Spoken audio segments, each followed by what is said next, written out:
देखु कोरापुट जिला हूँ गोटे वर्तमान पर्यटन क्षेत्र गोटे हब तैयारी करने चेष्टा कराऊँच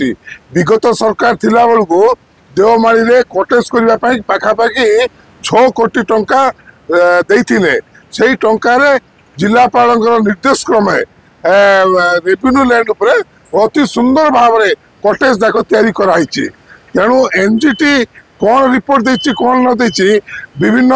जो एनजीओ माने अछंती बाहर एनजीओ माने जिला बाहर एनजीओ माने से माने न बुझी न सुझी एनजीटी रे जो केस फाइल करछंती एटा ठीक कथा नुहे। कोरापुट जिला हूँ गोटे हब जिला एठी टूरिस्ट माने विभिन्न जिल्ला राज्य बाहर एवं वर्तमान देखिथिबे किछि दिन तले सिनेमा शूटिंग मध्ये हेतिला तेणु ये जो अति सुंदर भाव में ये जो तैयारी देवमाली रे कटेज जाक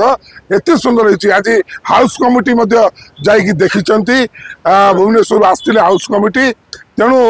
यहाँ को जदि भंगा जीव अति दुर्भाग्य एवं सरकार यहाँ को देखी सरकार मंत्री मान जाइछन्ति विधायक मान जाइछन्ति देवमाली रे जो भाव में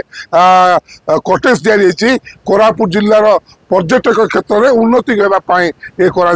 जिलापाल कहले जे एनजीटी रो ऑर्डर को चैलेंज करा वर्तमान सरकार मते चैलेंज करिवे એટલે चक्रांत किए करथियो काहे देखो जिलापाल तो निजे कहले एटा रेवेन्यू लैंड उपरे ए घर तैयारी हिची जत्तेटा कटेज तैयारी हिची रेवेन्यू लैंड उपरे हिची एटा फॉरेस्ट लैंड रे कौन सी जगह तैयारी नै तेणु बाहर जिल्ला रे जतिकी ये एनजीओ लोक जाक अछन्ती एनजीओ वाला माने से माने अजत्था रे एटा को पूरी ये कोरापुट जिलार जो सौंदर्य को नष्ट करने से जो भाव में प्रयास कर बर्दाश्त करा नहीं।